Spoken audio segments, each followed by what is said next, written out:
반갑습니다. 날씨가 무덥죠? 예. 사실은 기온이 그렇게 높은 건 아닌데 습도가 높아가지고 끈끈한 것 같아요. 그래도 예배당이 시원합니다. 어제 연주에 있었는데 그동안 좀 끊겼던 음악회가 생각났었어요. 그덕히 같이 모여가지고 참 좋은 시간이었습니다. 오늘도 우리 이선희 권사님이 한 보따리 들고 지금 오셨어요. 본인이 하고 싶으셔서 하는 거니까 끝나시고 같이 식사하시면 좋을 것 같습니다. 이제 우리가 그런 얘기를 종종 합니다. 사람이 살아가면서 정체성이 분명해야 된다. 그래야 흔들리지 않는 삶을 살거든요. 정체성이라고 할 때 그냥 사전적인 의미를 얘기 드리면 변하지 아니하는 존재의 본질입니다. 내가 가난하든 부하든 성공하든 실패하든 그거하고는 전혀 상관없이 환경의 여건에 변하지 않는 존재의 본질을 가진 나. 그래서 예수님께서 이 땅에 오셔가지고 너희가 어떤 존재냐?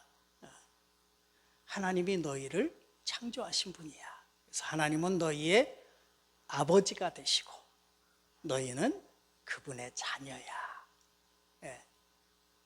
그걸 아주 정확하게 분명하게 가르쳐 주신 분이 예수님이죠. 사도 바울은 이걸 깨닫고 로마서 8장 38절에 이렇게 얘기하죠.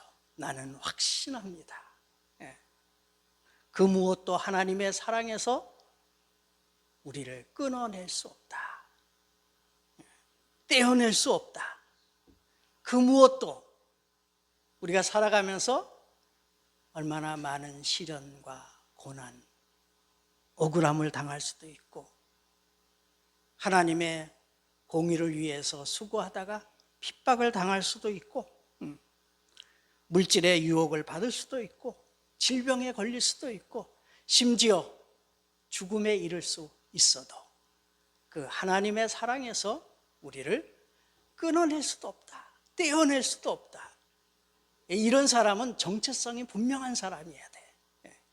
그래서 스바냐 3장 17절의 말씀을 가지고 첫 찬송을 이렇게 작곡을 했는데 거기 보면 너의 하나님 여호와가 너희 가운데 계신다. 그가 너를 인하여 기쁨을 이기지 못하시며 너를 잠잠히 사랑하신다. 여러분들이 여기 교육자 외에는 다 여성분이 어머니들이 계셔서 알지만 여러분들 자녀를 낳고 누워있는 아이를 볼 때 얼마나 기쁩니까? 걔가 큰 일을 해서 기쁩니까? 그 존재 자체가 기쁜 거예요. 하나님이 우리를 그렇게 사랑하시면서 볼 때마다 기뻐하신다는 거죠. 그래서 1절을 부를 때는 너의 하나님 여호와가, 또 한 번 부를 때는 우리 하나님 여호와가, 이렇게 가사를 바꿔서 한번 같이 불러보십시다.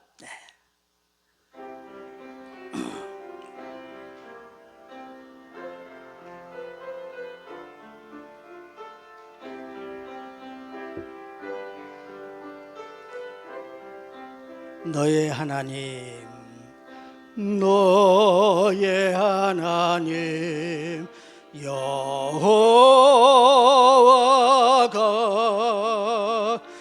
너의 가운데 계시니 그는 구원을 베푸실 전능자 전능자시라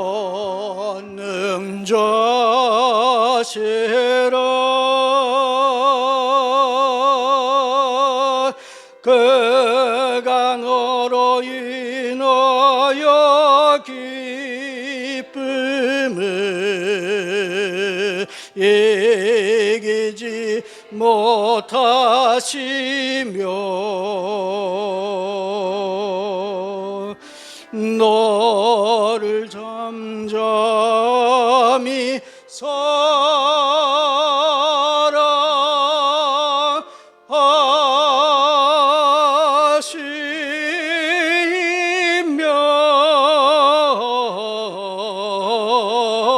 즐거이 부르며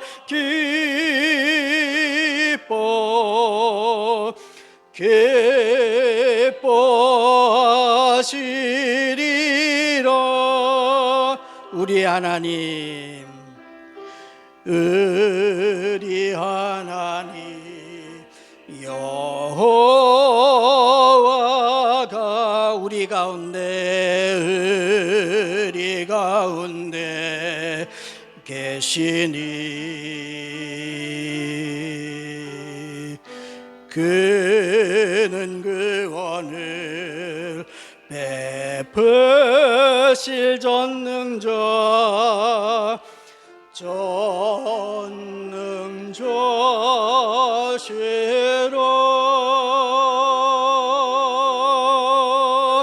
그가 너로 인하여 기쁨을 이기지 못하시며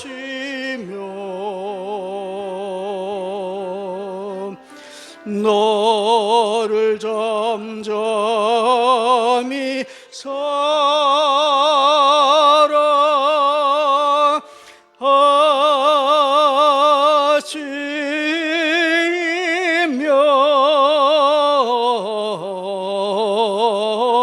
즐거이 부르며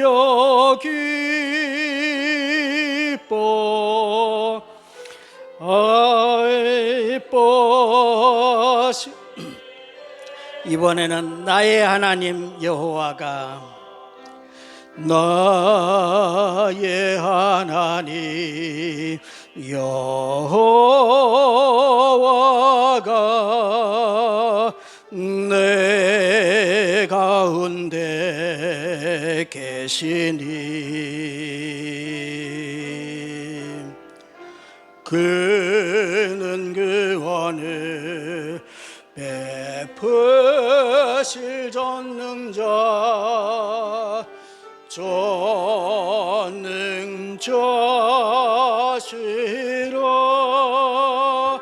그가 나로 인하여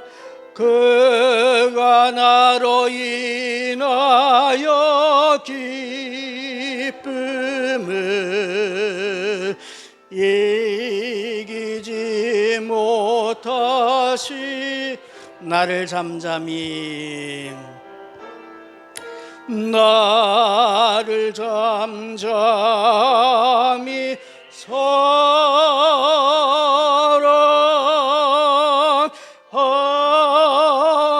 사랑하시며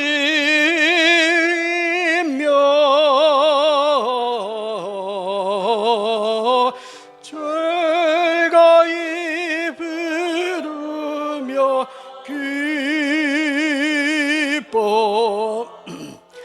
기뻐하시리. 하나님의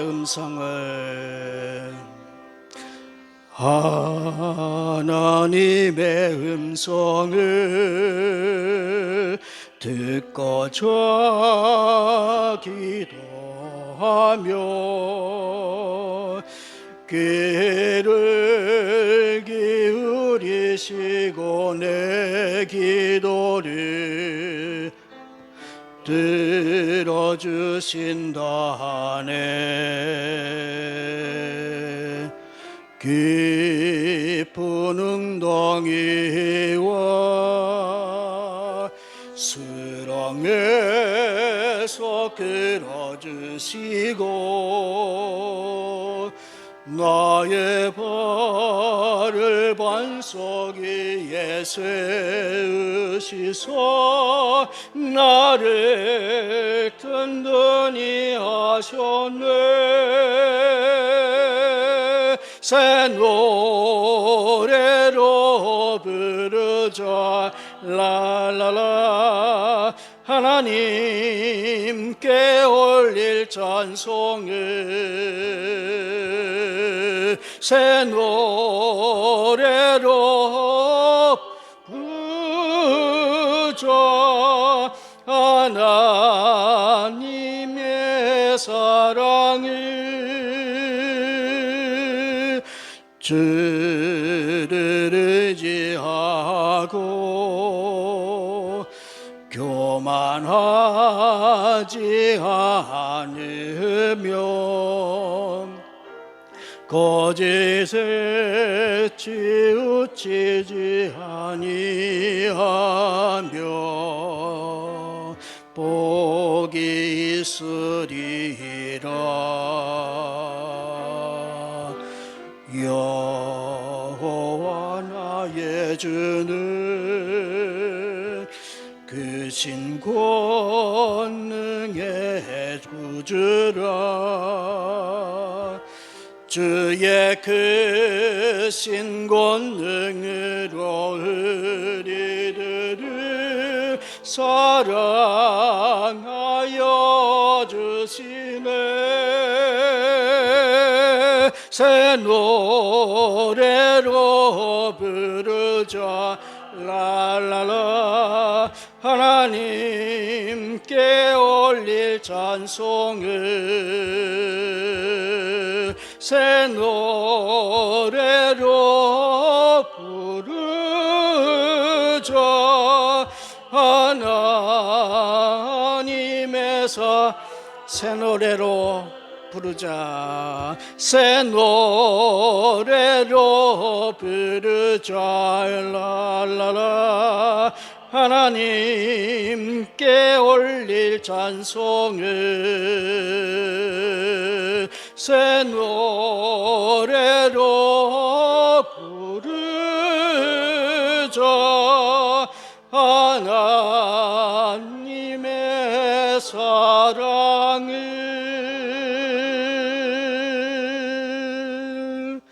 아멘. 우리 찬송가 354장 한 장 더 부르신 다음에 김현승 권사님 기도합니다.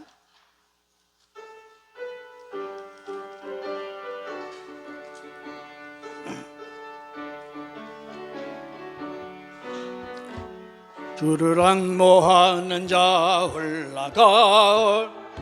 올라가 독수리같이 모든 싸움 이기고 근심 걱정 버린 후 올라가 독수리같이 죄 앙모하는 자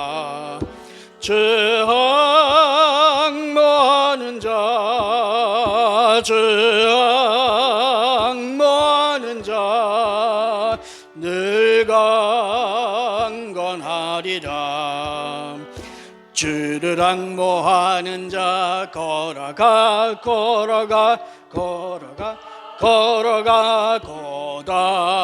고단침치 않네.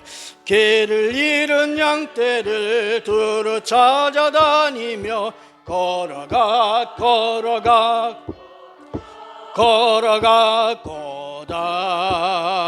고단치 않네. 죄 앙모하는 자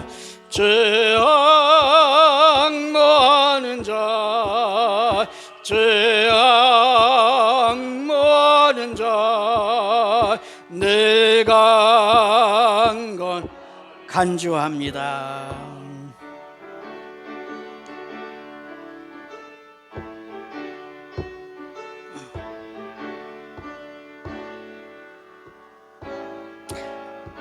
삼절 주를 앙모하는 자 달려가 비곤지 않네. 천성문을 향하여 멸류관으로 달려가 달려가 달려가 달려가 비곤치 않네. 죄악 모하는 자 죄악 모하는 자 죄악 모하는 자 늘 강건하리라. 주를 앙모하는 자 올라가 독수리같이 내 안에 뛰놀며 주의 영광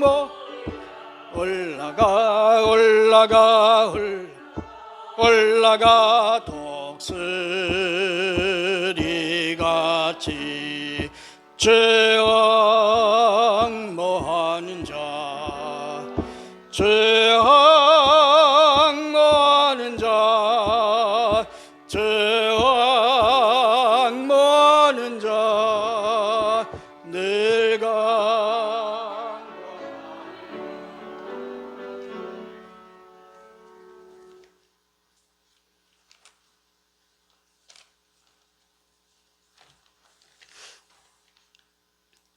우리를 인하여 기뻐하시는 사랑의 하나님 아버지를 진심으로 찬양합니다.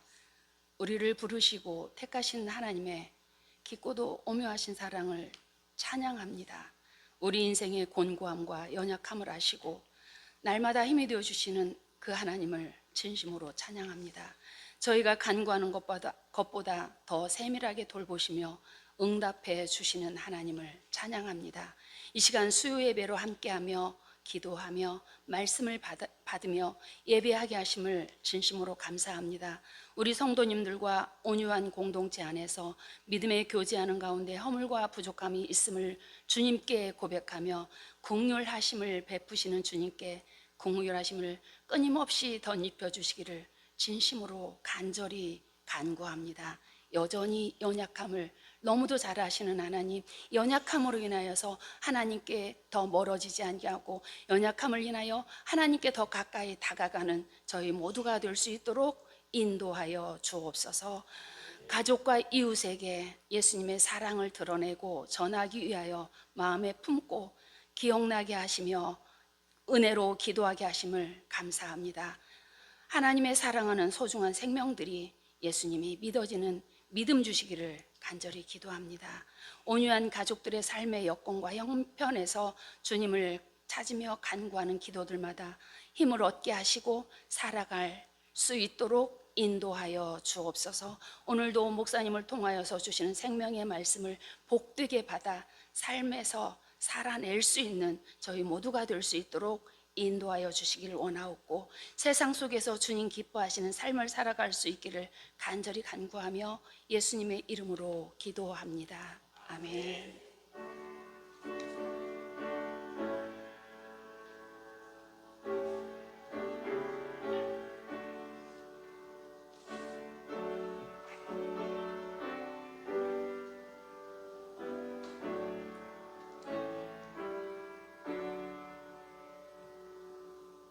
아멘, 아멘. 반갑습니다. 잘 지내셨습니까? 옆에 계신 분을 한번 격려해 보겠습니다. 주님의 이름으로 사랑합니다. 주님의 이름으로 축복합니다. 날이 많이 더운데 힘드셨죠? 어젯밤 어떻게 잘 주무셨는지 모르겠습니다. 지금 열대 아래서 건강을 놓고도 계속해서 기도해야 되겠습니다. 한 분도 아프시지 마십시오. 예, 은혜 가운데서. 아, 고맙습니다. 예, 감사합니다. 은혜 가운데서 기쁨으로 주님 앞에 계속 더운 여름이지만 이렇게 또 예배하며 나갔으면 좋겠습니다. 자, 오늘 저희에게 주신 하나님 말씀은 구약성경 여호수아서 10장의 말씀이에요. 지난주에 이어서 여호수아 10장 말씀을 같이 읽도록 하겠습니다. 제가 갖고 있는 성경으로는 구약성경 334면에 있습니다. 334면입니다. 여호수아서 10장 15절부터 27절까지 말씀입니다. 여호수아서 10장 15절부터 27절까지의 말씀입니다. 제가 먼저 읽습니다. 교독합니다. 여호수아가 온 이스라엘과 더불어 길갈 진영으로 돌아왔더라. 그 다섯 왕들이 도망하여 막게다의 굴에 숨었더니 어떤 사람이 여호수아에게 고하여 이르되 막게다의 굴에 그 다섯 왕들이 숨은 것을 발견하였나이다 하니 여호수아가 이르되 그 어귀에 큰 돌을 굴려 막고 사람을 그 곁에 두어 그들을 지키게 하고 너희는 지체하지 말고 너희 대적의 뒤를 따라가 그 후군을 쳐서 그들이 자기들의 성읍에 들어가지 못하게 하라. 너희 하나님 여호와께서 그들을 너희 손에 넘겨주셨느니라 하고 여호수아와 이스라엘 자손이 그들을 크게 살육하여 거의 멸하였고 남은 몇 사람은 견고한 성들로 들어간 거로 모든 백성이 평안히 막게다 진영으로 돌아와 여호수아에게 이르렀더니 혀를 돌려 이스라엘 자손을 대적하는 자가 없었더라. 그때에 여호수아가 이르되 굴 어귀를 열고 그 굴에서 그 다섯 왕들을 내게로 끌어내라 하매 그들이 그대로 하여 그 다섯 왕들 곧 예루살렘 왕과 헤브론 왕과 야르뭇 왕과 라기스 왕과 에글론 왕을 굴에서 그에게로 끌어내니라. 그 왕들을 여호수아에게로 끌어내매 여호수아가 이스라엘 모든 사람을 부르고 자기와 함께 갔던 지휘관들에게 이르되 가까이 와서 이 왕들의 목을 발로 밟으라 하매 그들이 가까이 가서 그들의 목을 밟으매 여호수아가 그들에게 이르되 두려워하지 말며 놀라지 말고 강하고 담대하라. 너희가 맞서서 싸우는 모든 대적에게 여호와께서 다 이와 같이 하시리라 하고 그 후에 여호수아가 그 왕들을 쳐 죽여 다섯 나무에 매달고 저녁까지 나무에 달린 채로 두었다가 같이 읽습니다. 해 질 때에 여호수아가 명령하매 그들의 시체를 나무에서 내려 그들이 숨었던 굴 안에 던지고 굴 어귀를 큰 돌로 막았더니 오늘까지 그대로 있더라. 아멘. 아멘. 자, 이 여호수아하고 또 이스라엘은 태양과 달이 멈추는 하나님의 기적 속에서 진정한 승리를 경험했습니다. 가나안 지역의 다섯 왕들과 전투를 벌여서 승리하게 되지요. 우린 지난주에 이 시간에 관한 하나님의 은혜에 대해서 함께 말씀을 나눴습니다. 적은 군사를 가지고 또 발달하지 않은 무기를 가지고 어떻게 이 토속민들과의 전쟁에서 승리할 수 있었을까? 성경은 단 한마디로 기록합니다. 여호와께서 이스라엘 위하여 싸우셨더라. 같이 한번 따라해 볼까요? 여호와께서 이스라엘을 위하여 싸우셨더라. 예, 그렇습니다. 이것입니다. 결국 전쟁의 승패는 무기도 중요하겠지만 결국에는 하나님께서 하는 전쟁이라는 것을 또 한 번 깊이 깨닫게 합니다. 자, 그리고 이 다섯 왕과의 전투가 어떻게 계속해서 진행되는지 지난주에 이어서 오늘 성경 계속해서 말씀해 주고 있습니다. 자, 먼저 15절부터 17절까지 한번 읽어 주시겠어요? 여호수아가 온 이스라엘과 더불어 길갈 진영으로 돌아왔더라. 그 다섯 왕들이 도망하여 막게다의 굴에 숨었더니 어떤 사람이 여호수아에게 고하여 이르되 막게다의 굴에 그 다섯 왕들이 숨은 것을 발견하였나이다 하니 이 왕들은 절대로 질 것이라 생각지 못했을 거예요. 그러니까 전쟁을 하는 사람은 이길 생각이 있으니까 하는 거 아니겠어요? 그러니까 뭔가 시도해 볼 때 이게 이길까 질까 모르고 하는 사람은 없을 것입니다. 병법에서 얘기하기를 적어도 아군이 적군보다 힘이 강할 때 전쟁을 하는 거 아니겠습니까? 다섯 왕들은 다섯 왕이 연합했으니 그저 뭐 기부원 정도 하나쯤이야 금방 이길 것이다 이렇게 생각했을 거예요. 근데 실제로 전쟁이 지금 다섯 왕들의 연합군이 패해버리고 만 것입니다. 그러니까 인간의 지혜와 한계가 얼마나 유한한 것이냐 이것을 또 한번 생각하게 하는 것이죠. 다섯 왕이 일사불란하게 아마 역할을 다 나누었을 거예요. 그리고 심지어는 나중에 이긴 다음에 누가 더 많이 전리품을 차지할 것이야 이거로 고민했을지도 모릅니다. 그러니까 사람은 언제나 김칫국부터 마시는 거예요. 할 수 없는 일을 당연히 할 것이라 생각하고 이후에까지 다 생각해 놓는 거예요. 누구나 다 그럴싸한 계획은 있는 것입니다. 그러나 이 일들이 하나님께서 이루신 일 가운데서 과연 승리를 얻을 수 있었겠습니까? 그렇지 않죠. 오히려 다섯 왕들은 패배하고 이스라엘이, 그 중과 부족이었던 열세에 넣었던 이스라엘이 승리를 한 것입니다.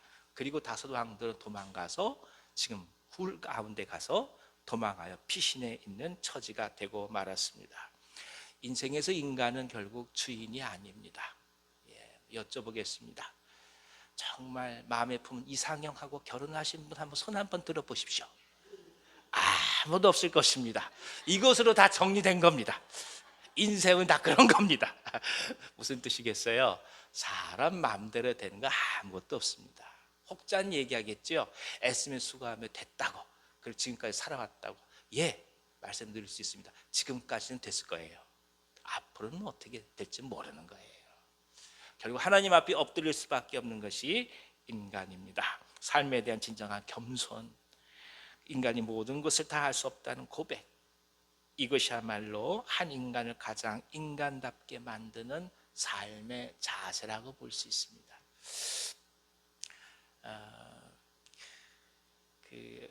지금 이제 어느 대학에서 은퇴하신 교수님인데 공부를 굉장히 열심히 잘하셨어요. 그래서 국내에 아주 좋은 학교를 졸업하시고 유학 가셔가지고 프린스턴에서 이제 박사학위까지 다 받고 오신 분이에요. 근데 그분이 이런 얘기를 하더라고요. 처음에 유학 가서 이렇게 학생들하고 선생님하고 수업을 하는데 도대체 무슨 말을 하는지 아무것도 못 알아듣겠더래요. 안 그렇겠습니까? 그러니까 여기서 백날 전교 1등에서 다 소용없어요. 수석 웃기지 마세요. 다 쓸데없는 거예요. 가서 말 못하니까 완전 그냥 어린아이 취급밖에 안 되더라는 거예요.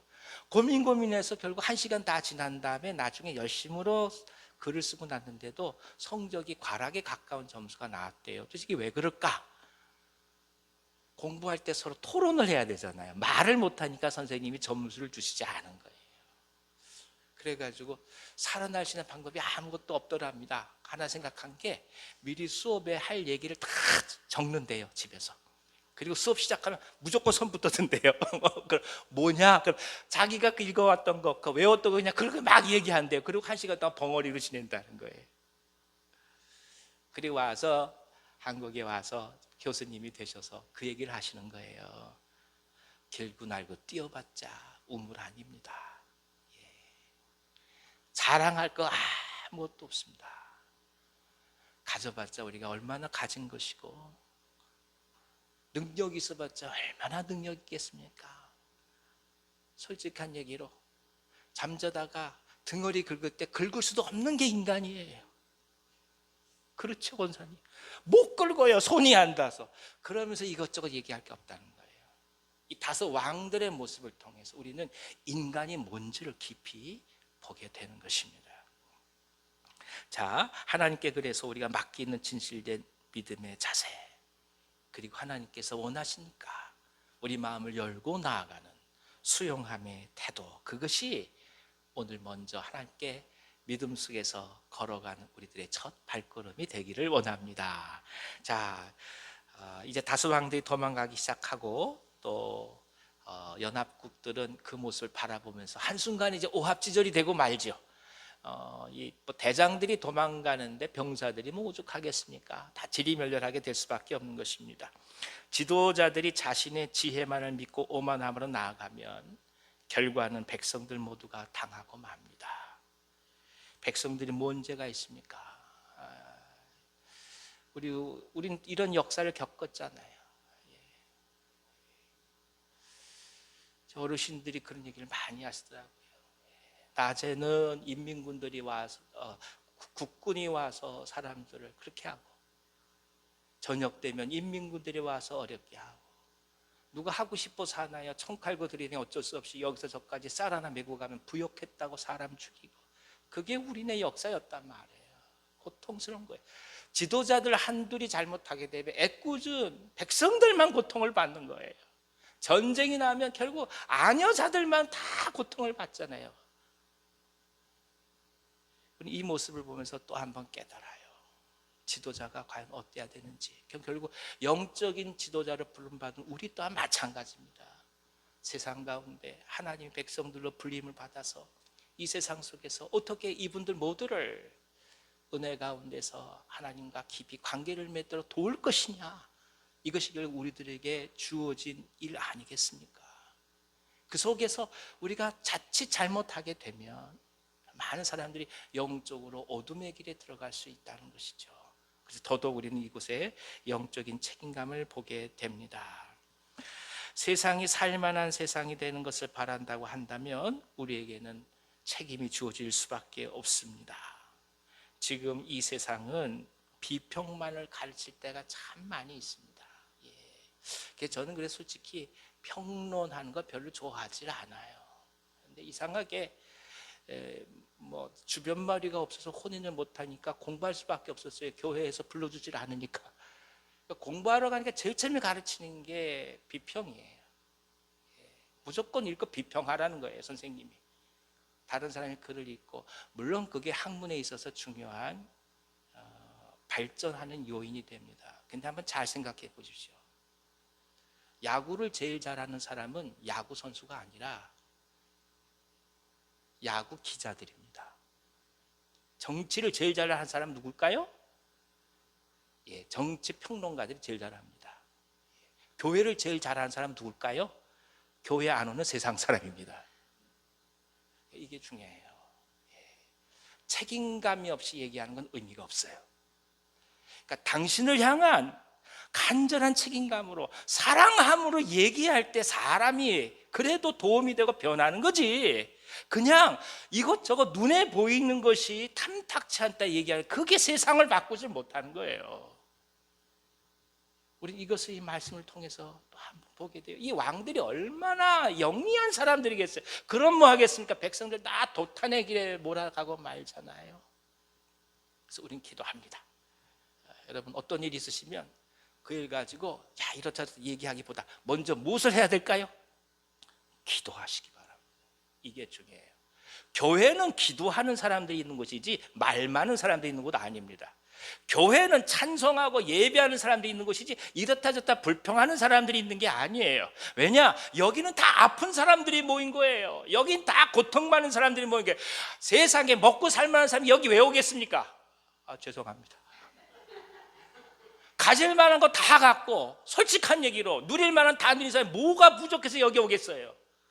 아니에요. 교회는 아픈 사람, 힘들고 눈물 많고 한이 서리고 고통이 있고 가슴을 칠 수밖에 없는 사람들이 오는 것이 이곳이에요. 그것이 바로 하나님의 나라인 거예요. 그래서 이곳에는 말이 필요 없어요. 무엇이 필요합니까? 기도가 필요한 거예요. 정말 그렇다면 그것 가지고 우리가 힘들어하지 말고 기도하면서 하나님 나라를 향해서 가는 은혜가 있기를 간절히 기원합니다. 금요 기도에 많이 오시기 바랍니다. 여기 오신 분들 다 오시는 분들에서 말씀드리는 거예요. 교회는 기도하는 거예요. 그러면서 가는 거예요. 이 왕들, 다수 왕들이 적어도 하나님 앞에 기도했더라면 이 지경이 되었겠습니까? 그러지 않았을 것입니다. 22절에서 24절 한번 읽어주십시오. 그때에 여호수아가 이르되 굴 어귀를 열고 그 굴에서 그 다섯 왕들을 내게로 끌어내라 하매 그들이 그대로 하여 그 다섯 왕들 곧 예루살렘 왕과 헤브론 왕과 야르뭇 왕과 라기스 왕과 에글론 왕을 굴에서 그에게로 끌어내니라. 그 왕들을 여호수아에게로 끌어내매 여호수아가 이스라엘 모든 사람을 부르고 자기와 함께 갔던 지휘관들에게 이르되 가까이 와서 이 왕들의 목을 발로 밟으라 하매 그들이 가까이 가서 그들의 목을 밟으매. 자, 도시국가의 멸망과 함께 최후로 자신들의 목숨을 내놓을 수밖에 없는 상황에 이 다섯 왕들이 봉착했습니다. 여호수아는 그들에게 하나님에 대한 심판을 본보기로 군장들로 하여금 목을 밟게 합니다. 여러 가지 의미가 있겠죠. 먼저는 본질적으로 인간을 억압하고 있는 죄가 가리고 숨는다고 해서 사라지는 것이 아니다라는 것입니다. 굴에 피하면 해결되나요? 그게 아니죠.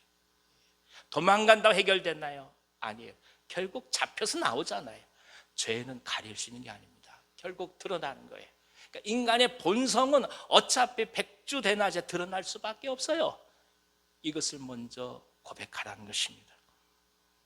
핵심은 잊어버리고 염두에 두지 않는 치료법을 유일한 대안으로 오늘 현실들이 많이 제안하는데 그 중에 하나가 뭐냐? 숨고 잊어버리라고 말한다는 거예요.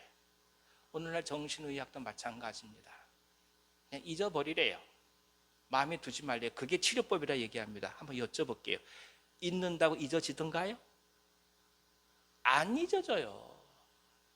그렇게 될 수 있는 부분이 아니에요. 그러니까 자꾸 이상한 약에 의지하잖아요. 이게 심각한 거예요. 오늘 지금 이 사회가 어려움을 겪는 것도 그 중에 한 원인입니다. 그러니까 이 문제는, 죄의식의 문제는 해결되어야지 잊는다고 되는 게 아닙니다. 그럼 무슨 뜻이겠어요? 용서함 받아야 한다는 거예요. 글쎄 보혈 앞에 우리의 내면이 완전히 주 앞에 들어지게 될 때 그 피로 씻김을 받아야 해결될 문제지 잊는다고 해결되는 것이 아닙니다. 그렇습니다. 망각이 유일한 해결책이 아니라 죄가 용서받아야 청산되어야 된다는 사실을 이 사건 우리 가운데 증거합니다.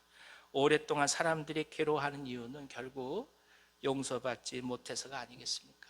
이게 제일 큰 거예요.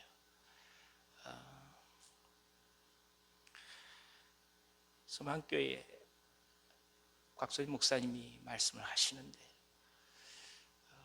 젊은 두 부부가 온 거예요. 아주 엘리트 부부들이랍니다. 혼인이 타고 3년이 지나고 아기를 갖지 못하는 거예요. 그것 때문에 와서 기도해달라. 목사님 두 부부를 기도를 했대요. 열심히 간절히 기도해 주시고 보니까 뭔가 분위기가 이상하더래요. 나중에 그 젊은 그 아내를 따로 불렀대요. 그래서 얘기를 해봐라.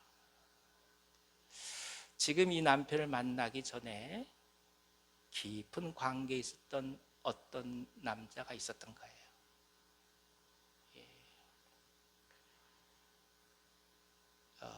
피치 못하게 유산을 한 겁니다. 그리고 그 사실을 모른 채로 지금 이 남편을 만났어요. 남편이 너무너무 사랑해서 정말 끔찍히도 아껴주는 거예요. 시간이 지났는데 자 보십시오. 아기가 들어서지 않을 때 어떤 마음이 들겠습니까? 젊은 이 아내의 입장에서 어떤 마음이 들겠나요? 생각해 보세요. 내 죄 때문에 이런 게 아니라 이 생각이 드는 거예요. 남편이 아무리 얘기하고 아니야 우리에겐 애기가 중요한 게 아니야 얘기한다 할지라도 여자 입장은 그게 아닌 거예요. 눈물을 흘리면서 그 얘기를 듣고 목사님이 간절히 기도해 주셨대요. 그리고 사죄의 선언을 해주고 그리스도 앞에 간절한 마음으로 기도하고 그리고 시간이 지났답니다. 얼마 지난 다음에 기쁨으로 이 자매가 온 거예요. 어떤 일이 있었겠습니까? 그렇죠. 아기를 가진 거죠. 할렐루야. 근데 한번 제가 여쭤볼게요. 아기를 가져서 기쁜 걸까요? 물론 기뻐요. 정말 기쁜 게 뭘까요? 내 죄 용서함을 받았다 이거예요. 이게 중요한 거예요. 이 아기가 생겼다, 아기가 들어섰다, 아기를 가질 수 있다 이것도 중요하고 아기의 생명도 중요하지만 그것보다 더 본질적인 게 뭐냐? 나 같은 여자를 하나님께서 용서하셔서 완전히 용서하셔서 용서해 준 증거로 내게 새 생명을 주셨다 이거예요. 이게 중요해요. 죄 짓고 그 다음에 넘어져 이게 다 인간이잖아요. 안 그런 인간이 어디 있어요. 그러나 중요한 건 그런 인간을 용서하는 하나님이 계시다는 거예요. 그 용서하신 주님의 사랑이 있다는 거예요. 그리스도의 보혈이 우리 가운데 덮어서 우리가 그토록 괴로워하고 갈등하고 아파하고 평생 진처럼 무겁게 짊어지고 갈 수밖에 없는 그 큰 죄악들을 완전히 녹여주시고 없애주시고 도말시켜 주셨다는 것이 증거로 드러날 때 그 인간은 살아서 뛰는 거 아니겠습니까? 생명의 기쁨을 노래하는 거 아니겠어요? 이 은혜가 우리 가운데 있습니다. 여러분, 해결돼야 될 문제지 있는다고 되는 거 아닙니다. 그래서 주님 앞에 나아갑니다. 강권사의 말씀처럼 기도하면서 주여 함께 하시옵소서, 용서하심을 믿고 선포하고 나아간 은혜가 우리 가운데 가득하기를 기원합니다. 또 하나는 뭐냐면, 이 대적인 왕들의 목을 받듯이 인간이 그토록 아주 이렇게 고통당해왔던 죄와 사망, 죽음의 권세가 깨어질 것이다, 이걸 말씀하세요. 지금 이 왕들은 죄로 인해서 나무에 달려서 죽어서 굴 속에 던져지지만, 같은 이 사건을 통해서 예수 그리스도는 모든 일을 용서하시고 그리고 진정한 구세주가 되심 우리 가운데 증거해 주시거든요. 나무에 달린 자마다 저주받은 자라고 하지만, 예수께서는 오히려 저주받은 바 된 삶을 통해서 모든 인간에게 주어졌던 그 근본적인 저주의 근원을 다 제거해 버리시잖아요. 그리고 우리 가운데 온전한 죄사함 그리고 용서와 구원의 감격과 은혜를 주시지 않겠습니까? 그것이 이 말씀이 상징하는 것입니다. 예수님의 십자가 부활에서 완벽하게 성취가 되죠. 가장 강력하다고 하는 세력들이 결국에는 하나님 앞에서 굴복하게 될 것을 미리 역사 속에서 예시하고 계신 겁니다. 오늘 우리는 하나님 나라를 이미 간직한 채 하늘나라의 모상으로 교회가 되어가는, 그리고 교회인 삶을 살아가고 있습니다. 여러분, 교회를 사랑하시죠?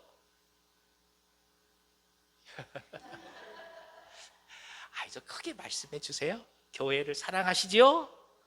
아멘. 물론 건물도 교회입니다만, 우리가 얘기하는 본질적인 교회는 뭡니까? 우리들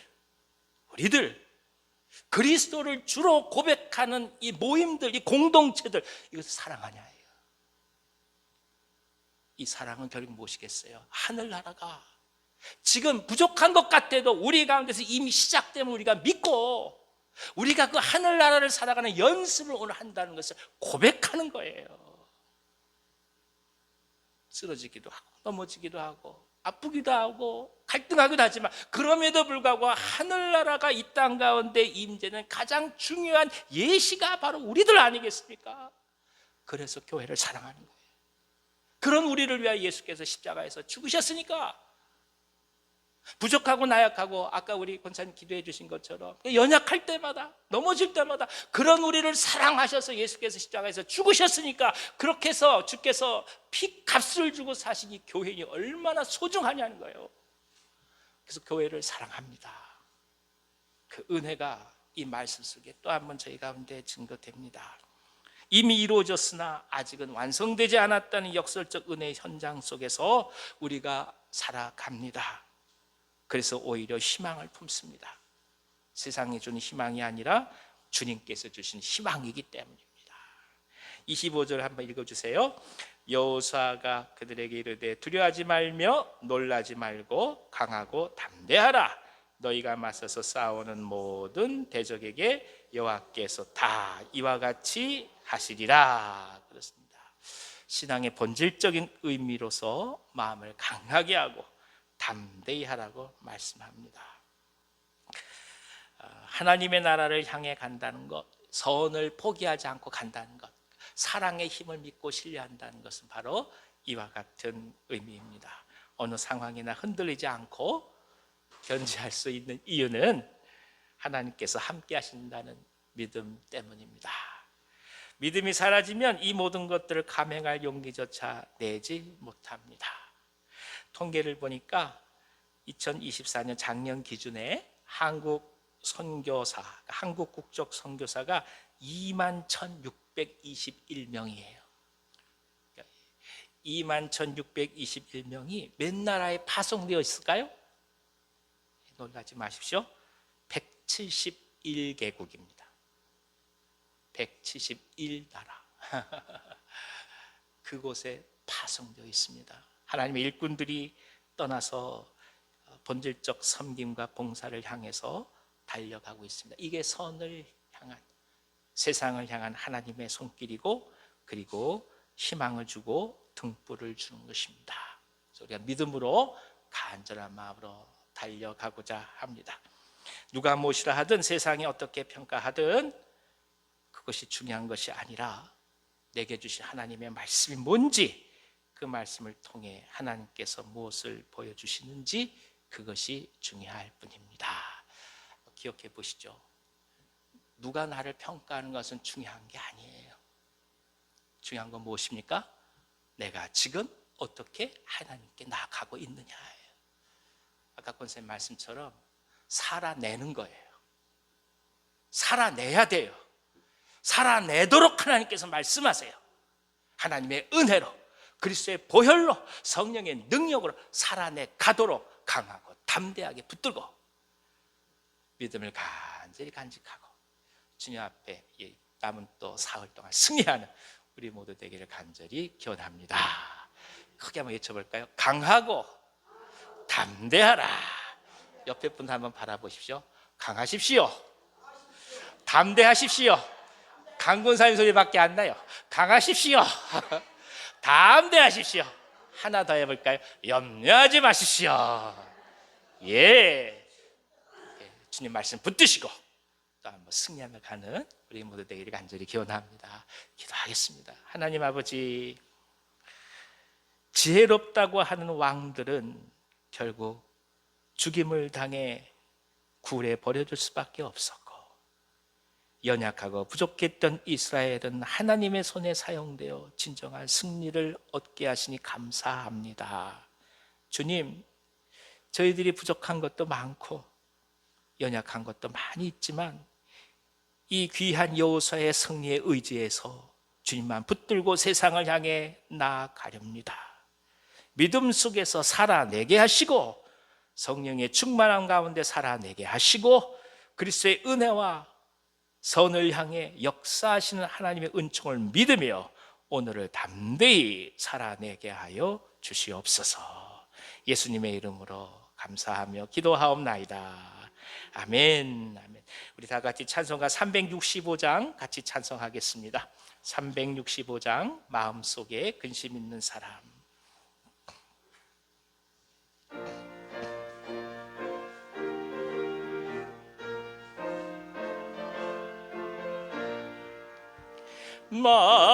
마음속에 근심 있는 사람 주 예수 앞에 다루어라. 슬픈 마음 있을 때라도 주 예수께 아뢰라. 주 예수 앞에 다루어라. 주 우리의 친구니 무엇이나 근심하지 말고 주 예수께 아뢰라.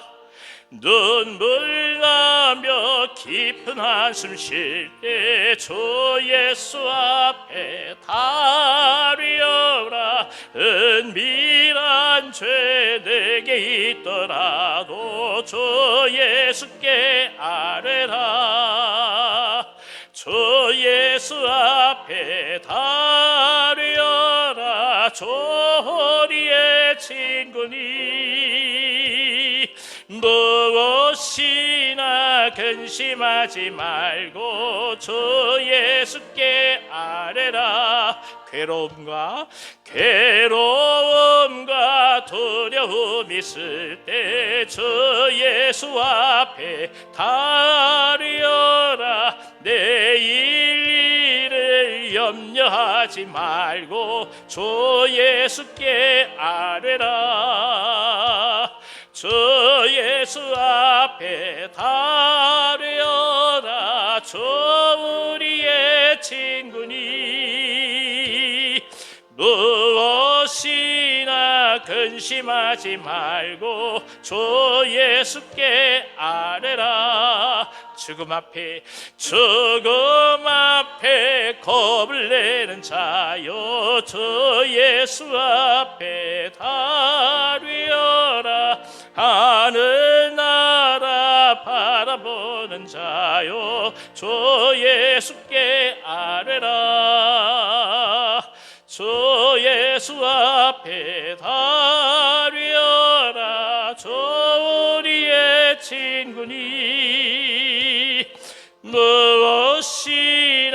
근심하지 말고 주 예수께 아뢰라. 아멘. 우리 주신 말씀 기억하면서 같이 한번 기도하고 싶어요. 특별히 우리 생품 기도를 위해서 이 시간 한번 기도했으면 좋겠습니다.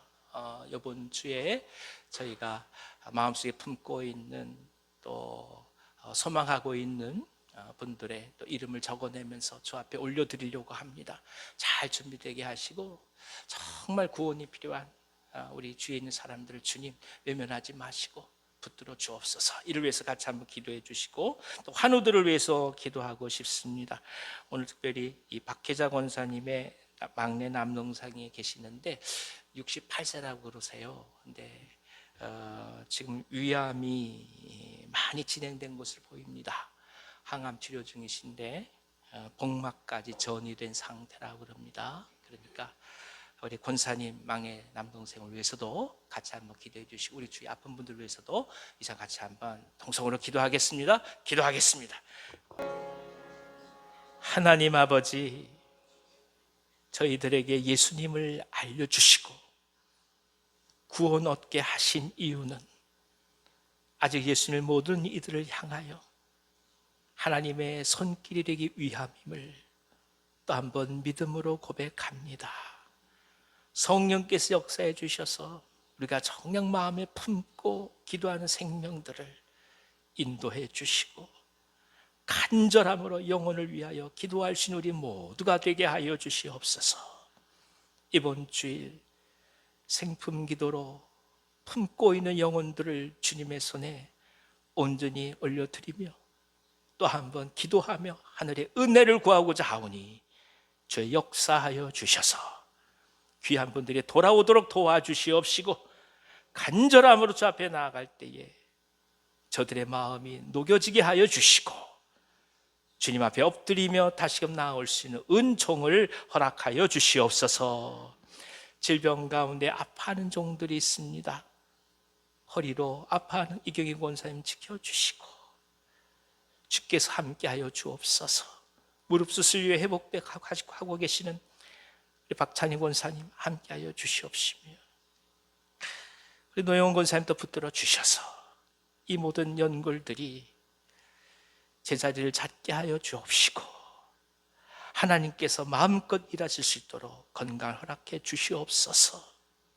아버지 하나님, 간경화로 고통받고 있는 재훈 형제 붙들어 주시고 그 밖에 육체 질병 속에 주 앞에 기도하는 종들 주님께서 은혜를 베풀어 주옵소서. 박혜자 권사님 막내 남동생분을 위해서 기도합니다. 귀한 분 주님께서 손을 펼쳐 주셔서 위암이 복막까지 전이됐다고 하온데 모든 암세포들을 제어하여 주시고 나음이 있게 하여 주시옵시고 회복이 있게 하여 주시옵소서. 이 밖에도 하나님 매 순간 기도할 수밖에 없는 종들이 있습니다. 각 가정마다 함께 하여 주시고 한 분 한 분 기도하실 때마다 성령께서 주관해 주시고 회복의 은총을 더하여 주시옵소서. 예수님의 이름으로 축복하고 기도하오며 이제는 우리 구주 예수 그리스도의 은혜와 하나님 아버지의 크신 사랑하심과 보혜사 성령님의 감동하시고 교통하심이 하나님의 승리를 바라보며 교회된 자로서 주 앞에 또 한 번 믿음으로 담대히 나아가기를 소망하는 이 자리에 모시고 사랑하는 모든 주의 종들 위에와 저들의 삶과 가정과 생업 위에 이 민족 이 나라 북녘 땅 선교 사람들의 사역 위에 우리가 사랑하는 온유한 교회 위에 이제부터 영원토록 함께 하시길 간절히 축원하옵나이다. 아멘. 아멘. 아버지 함께 하옵소서.